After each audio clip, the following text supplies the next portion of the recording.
In 1961, on the first day of January, again in Casablanca, Morocco, he tells his audience, let us unite now before each one of our leaders begins to get used to power, because power is easy to get used to. You who have been elected will know. Once you become a minister and you become used to people saluting you and opening your doors, if it happens for 1 month, you will find it very difficult if you lose your ministerial position when there is nobody to salute you and to open your doors. That is how attractive power can be. And he warned the people then. But the colonial project was alive and well, because as they were meeting in Casablanca, Morocco, there was another group that was meeting in Monrovia in Liberia. That is how Africa started splitting, creating two groups, the Casablanca group and the Monrovia group. The Casablanca group, which comprised, I think famously, Kwame Nkrumah was there from Ghana, Gamal Abdel Nasser was there from Egypt, Ahmed Ben Bella was there from Algeria, Modibo Keita was there from Mali. They took the view, unite now. The Monrovia group, comprised of William Tubman at that time. Emperor Haile Selassie was also in the Monrovia group. Mwalimu Kambarage Nyerere was in the Monrovia group. They took the view, we want to unite, but gradually. Let it be gradual. So that when Emperor Haile Selassie of Ethiopia convenes a meeting in Addis Ababa on the 23rd through to the 25th day of May 1963, there are two groups already.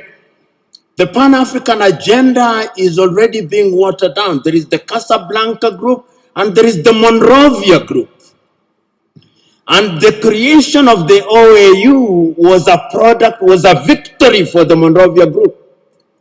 And I want you to, there were 32 heads of states and government who met in Addis Ababa, Ethiopia on the 23rd through to the 25th day of May, the year 1963. And I want you to listen to all of those speeches, or the compilation of them. There is a compilation of them that was made in the year 2013 when we were celebrating the 50th anniversary of the Organization of African Unity. And listen to all the speeches, and I pick out a speech from the leader of Central African Republic, David Dacko. David says, Central African Republic is so small that if we are not a part of an African Union, the French will come again. And they have come again. Mwalimu Nyerere of Tanzania says, we are not here in order to remind ourselves of how important unity is. We are here to talk about the unity of Africa. The host, Emperor Haile Selassie of Ethiopia, says, it is important for us to realize that we must make sacrifice for the future, because a disunited Africa will never realize our potential. But the most passionate speech again was that of Kwame Nkrumah. He tells them, let us not live here without one government, without one army, without one currency, and without having chosen a capital. And I propose that the capital of the new Africa either be located in Bangui in Central African Republic, or Leopoldville, now Kinshasa, in the Democratic Republic of Congo. But I'm open to any other suggestion. And let us live here once we have put together a council of foreign ministers in order to begin to work towards an African Union. That is Kwame Nkrumah. Nobody listened to him. We ended up with the OAU. And the story of the OAU can be told and retold. Some say that it was a toothless bulldog. Others say that it was not even a dog. But whatever it was, it cannot be denied that it made a contribution to the process of decolonization of the continent in many ways. complete with the establishment of the liberation unit of it, which was headquartered in Dar es Salaam in the United Republic of Tanzania, which was spearheaded the decolonization of quite a number of countries at that time. But the point that I'm making is that the Pan-African spirit at that time was about a united Africa. Because you will remember at that time that France never wanted to leave and has never left.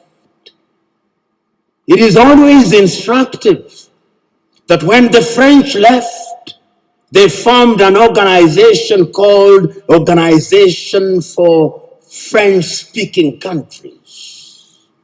The British also created their own Commonwealth of independent nations.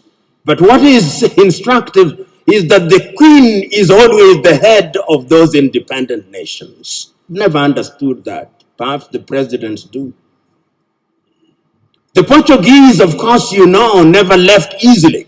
Until 1980, when I was an adult, they were still fighting in Mozambique, in Cape Verde, in Guinea-Bissau, in Angola, and in Mozambique. The apartheid regime, of course, only left in 1994, and I wonder whether they have left. That is Africa for you. So that the fears of Kwame Nkrumah that if you are not united, we would have problems, started haunting us. He said that if we are not united in the Pan-African spirit, what is going to happen is that the imperialist is going to control us. They are going to emphasize our ethnic differences. And they are going to ensure that we begin fighting amongst one another. And as we do so, they are going to exploit us. And they started. In January 1961, they assassinated Patrice Emery Lumumba, and Congo has never been the same again. In 1963, they assassinated Sylvanus Olympio in Togo, and Togo has never been the same again. Then there were coup d'etats. Kwame Nkrumah himself, in 1966, eliminated via coup d'etat all his writings, all his speeches banned, never to be read, never to be listened to until 1972, when Ignatius Kutu Acheampong rehabilitated him. Ahmed Ben Bella in Algeria, gone. In Nigeria, Nnamdi Azikiwe and Abubakar Tafawa Balewa, gone. In Mali, Modibo Keita, gone. In Chad, everywhere, coup d'etats. Here in Ethiopia, 1974, if I'm not wrong, coup d'etat and the emergence of the Derg regime. In East Africa, Uganda, coup d'etat, mutinies in Kenya, Uganda, Tanzania in 1971. All orchestrated because we were disunited and we were weak. The predictions of our forefathers and founding mothers that disunited we would remain weak came true. That is the history of it. So that today, when we talk about the African continent and we talk about Pan-Africanism, we must understand it in the context of that history. And you will remember that it is not as if Africa never realized or never recognized that our weakness would be in our disunity. We did. We did. Because regionally we were trying to integrate. We were in the East African community, we were creating the East African community. In South Africa, we were creating SADC. In West Africa, we were creating ECOWAS. In Central Africa, we were creating the Organization of Central African Communities. In the North, we were creating the Maghreb. Even in this region, we were converting IGAD into something in the nature of an economic community. We were creating COMESA. We were aware that Africa could only operate and operate meaningfully if we were integrated. We are not trading with one another. Intra-African trade is not anything beyond 15%, the lowest anywhere in the world. If you look at all our sectors and look at them, look at our agriculture, almost all African countries are net food importers. There is not a single African country that is in meaningful technology. Not a single African country produces a mobile phone. Yet the single most important ingredient in mobile telephony is to be found in the Democratic Republic of Congo.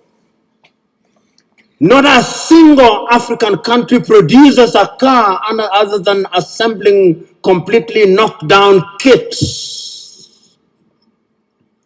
There is no meaningful production of pharmaceutical products in Africa. And if there was any doubt, COVID exposed it. All African countries, the 55 of them, are waiting to either receive Sinovac from China, Sputnik from Russia, AstraZeneca, Johnson or Moderna. And we don't even know what they are because our bureaus of standardization don't know. If you ask the Ethiopian Bureau of Standards what they are asking us to be injected with, they do not know. They just believe it is a vaccine because the Americans have said so or because the Chinese have said so. Africa is weak. So that even this magnificent edifice, I suspect, has not been erected by Ethiopian engineers. When I see the signage in Chinese, I suspect it is the Chinese. That is how weak we are. That is the reality of our mother continent. It is because we are politically weak, we are economically weak, socially we are disorganized, culturally and spiritually we are confused. That is the continent in which we are today. And the question, therefore, what would we do continentally in terms of trade? In 1980, under the Lagos Plan of Action, and some of you have been ambassadors, some of you, you are now serving cabinet ministers, you will grapple with this on a daily basis. Under the Lagos Plan of Action, Africa sat down in Lagos and said, we are going to improve trade amongst ourselves. 1980, Lagos Plan of Action. Did we do it? No, we did not do it. We did not do it because the European Union was instead engaging us under the African Caribbean, the Lomé Convention of 1975, or the Cotonou Convention of 2000. Africa remains the only continent which is described as Anglophone. So in Kenya or Uganda, where possibly only 20% speak the English language, we are Anglophone. In French, former French colonies, they are Francophone. In former Portuguese colonies, they are Lusophone. In some Arab countries, they are Arabophone. That is who we are. So, When the OAU met in 2013, they asked the question, what happened to the Pan-African spirit? And when, therefore, they met in Sirte, in Libya, under the tutelage at that time of Muammar al-Gaddafi, it was resolved in 1999 that the OAU be renamed and be referred to as the African Union, and it was launched, as you know, in Durban, South Africa in the year 2000. But one of the most important things in the 2013 was the speech of the then chairman of the OAU Council, Nkosazana Dlamini Zuma, here in Addis Ababa in Ethiopia. And I want you to read that letter, which I'll paraphrase, in which she writes an imaginary letter to Kwame Nkrumah. He tells and apologizes to Kwame, telling Kwame, we apologize to you because we did not listen to you.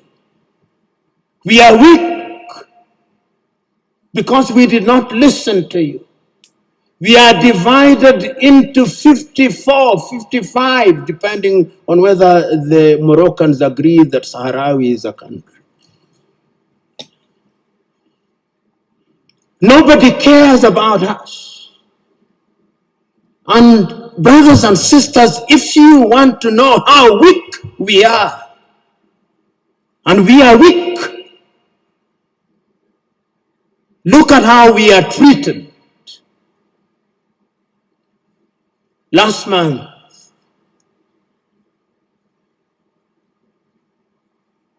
the world met in New York, the General Assembly.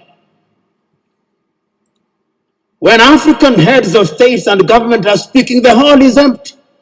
Nobody bothers because they are saying nothing. And even if they are saying something, it is something that can be ignored. Compare when an African head of state and government is speaking and when the Prime Minister of Little Israel is speaking. They will listen because we are weak and disunited.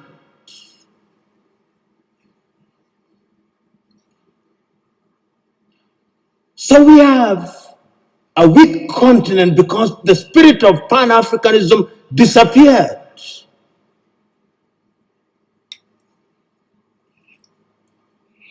So the question that we can ask, what is the state of Pan-Africanism as we speak today?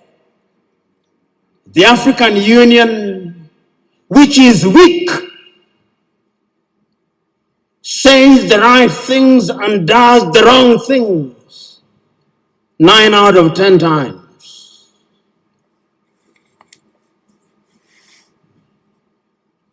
And what are the critical areas in which we are weak?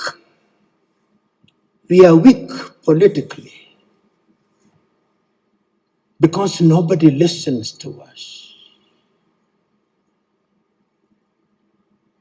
On the 3rd day of March, 1900, on the 6th day of March, 1997, Mwalimu Julius Kambarage of Tanzania, speaking in Accra, Ghana, on the occasion of the 40th anniversary of the independence of Ghana, said, the speech is entitled, "We Unite or We Perish." And Mwalimu says, I want to apologize to Kwame Nkrumah. Those of us who believed in gradualism were wrong. Nkrumah was right. But Nkrumah also did not appreciate the level of suspicion that existed amongst the leaders at that time. Our generation, he says, fought for the liberation of Africa. It is the duty of the new generation to carry the torch forward, he says in his plea. He says that I do not believe that the tribe can be the basis of mobilization in Africa. And he said, that as I travel along across the world, people do not care about our Tanzanianness or our Ghanaianness or our Kenyanness or our Ethiopianness. In their eyes, we are all Africans. And perhaps that is what we should use as the building block in order to talk about African unity. But we are not being naive about that unity. Because sometimes when we talk about Pan-Africanism and about African unity, people think we are being too simplistic about it. No, it is not being simplistic and being naive. It is recognizing that as long as we remain the way we are, then Africa in the next 25 years will be recolonized. You know, what is the state of Africa as I speak now? What is the state of your continent as we speak now? Because of our disunity. Because when we are disunited, then it is good for Europe and America. Look at the state of your continent as I speak. Conflicts of one kind or another. I'll name the countries just for you to know how bad it is, because that is how it is. Go to northern Mozambique. The gas that is there cannot be produced because there is conflict. Northern Mozambique. Go to Somalia. Conflict. Here in your motherland, conflict. Go to South Sudan, conflict. Go to Sudan, conflict. Go to Libya, conflict. Go to Central African Republic, conflict. Go to the Democratic Republic of Congo, conflict. Go to Burkina Faso, conflict. Go to Mali, conflict. Go to Chad, conflict.